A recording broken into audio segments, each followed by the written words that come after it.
Bismillahirrahmanirrahim. Assalamualaikum warahmatullahi wabarakatuh.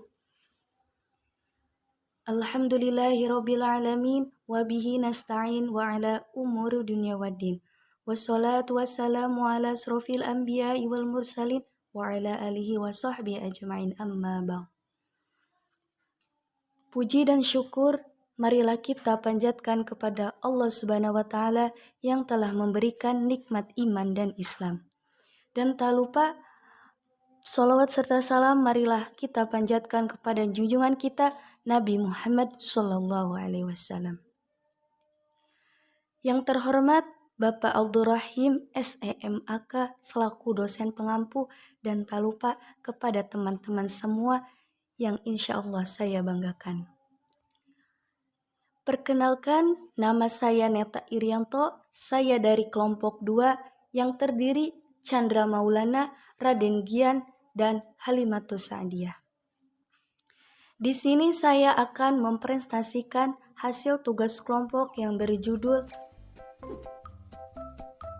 Faktor-faktor yang menentukan struktur organisasi.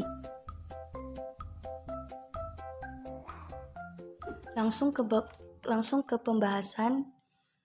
Apa itu struktur organisasi? Struktur organisasi merupakan sebuah garis hierarki di perusahaan dengan faktor-faktor pendukung untuk memberikan stabilisasi susunan posisi di dalamnya. Struktur organisasi dapat membantu memperjelas kedudukan serta tanggung jawab setiap pegawai. Dengan struktur organisasi, perusahaan dapat menentukan kegiatan operasional bisnis untuk mencapai target yang diinginkan. Di sini saya akan menjelaskan terlebih dahulu apa itu garis hierarki. Nah, garis hierarki adalah urutan tingkat atau jenjang jabatan. Bisa disebut pangkat kedudukan. Di sini sudah jelas ya teman-teman bahwa struktur organisasi sangat penting. Salah satunya organisasi di dalam perusahaan. Jadi dengan adanya struktur organisasi di dalam perusahaan, setiap pegawai mempunyai rasa tanggung jawab sehingga perusahaan tersebut akan mencapai target yang diinginkan.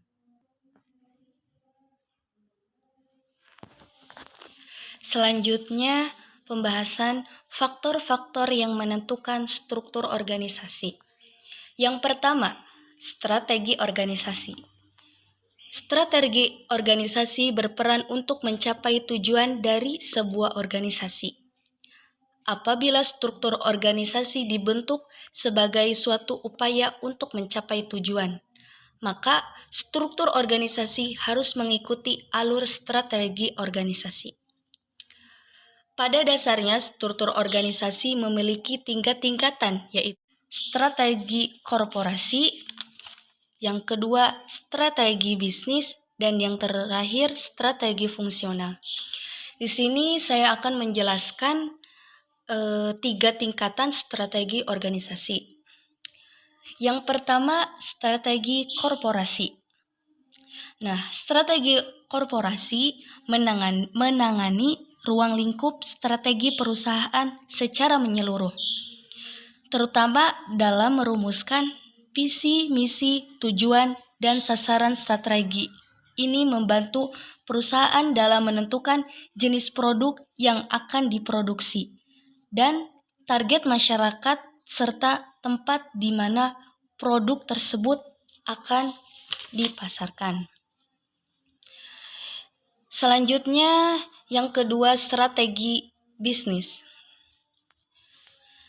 Dijalankan oleh masing-masing unit di dalam perusahaan, namun dalam pelaksanaannya, unit bisnis harus bersinergi dan mendukung strategi korporasi yang ditetapkan oleh perusahaan induk.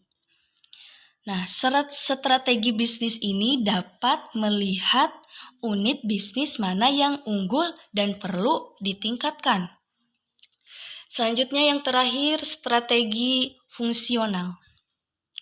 Nah, Strategi fungsional diimplementasikan pada level fungsional seperti Departemen Pemasaran Operasional, Keuangan, Sumber Daya Manusia atau SDM, IT, serta penelitian dan pembangunan.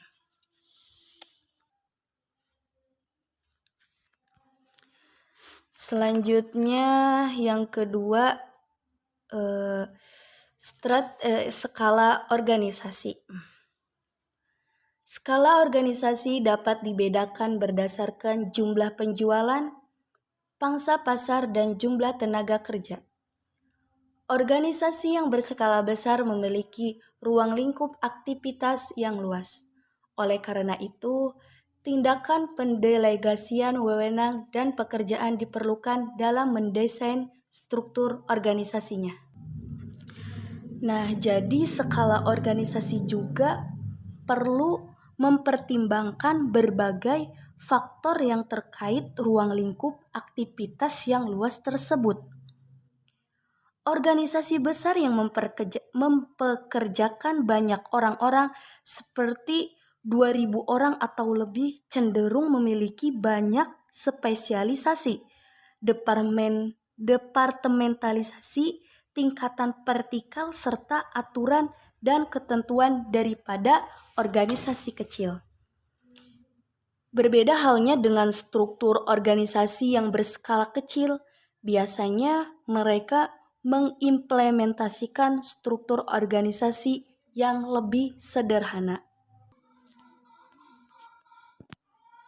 Selanjutnya yang ketiga, teknologi. Faktor teknologi yang dimaksudkan adalah cara bagaimana suatu pekerjaan dilakukan dengan menggunakan suatu perangkat.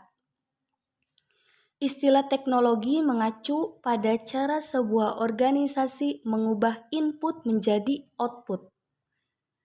Setiap organisasi paling tidak memiliki satu teknologi untuk mengubah sumber daya finansial, SDM, dan sumber daya fisiknya. Contohnya dengan adanya webcam, suatu organisasi dapat mengadakan net meeting meski jarak memisahkan peserta rapat organisasi tersebut. Jadi sudah jelas ya teman-teman bahwa teknologi itu sangat penting dalam organisasi.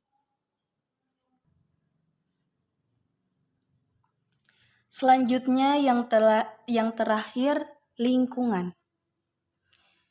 Struktur organisasi dipengaruhi oleh lingkungan karena lingkungan selalu berubah. Lingkungan merupakan faktor eksternal bagi struktur organisasi yang sangat berpengaruh karena daya saing yang terjadi pasti akan mendorong semangat suatu organisasi untuk bisa lebih maju. Lingkungan yang dinamis akan mendorong organisasi untuk selalu menyesuaikan struktur organisasi dengan perubahan eksternal yang terjadi. Contohnya seperti peraturan pemerintah, kompetitor baru, kesulitan dalam mendapatkan bahan baku, serta preferensi pelanggan yang terus berubah terhadap produk. Sedikit tambahan yang pembahasan teknologi. Di era globalisasi saat ini dapat disimpulkan bahwa faktor yang paling signifikan terhadap pengaturan struktur organisasi adalah jelas teknologi ya.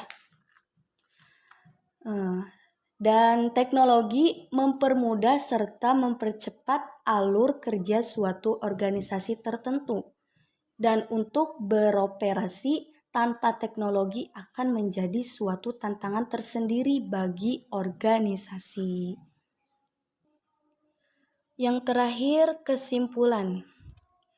Kesemua faktor tersebut sangat mempengaruhi proses desain organisasi. Kesemua faktor tersebut sangat mempengaruhi proses desain organisasi. Tentunya, desain organisasi yang baik akan mempertimbangkan semua faktor tersebut sampai terbentuk struktur organisasi yang efektif dan efisien. Jadi sudah jelas ya teman-teman yang saya jelaskan tadi bahwa dari 4 faktor tersebut sangat penting dalam suatu organisasi.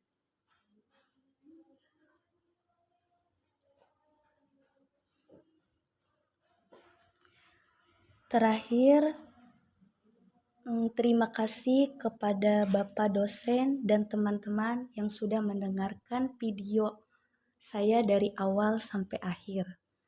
Sebelumnya mohon maaf apabila yang saya jelaskan kurang dimengerti karena saya dalam proses pembelajaran. Hidup akan kesepian tanpa adanya kekasih. Cukup sekian dan terima kasih. Wassalamualaikum warahmatullahi wabarakatuh.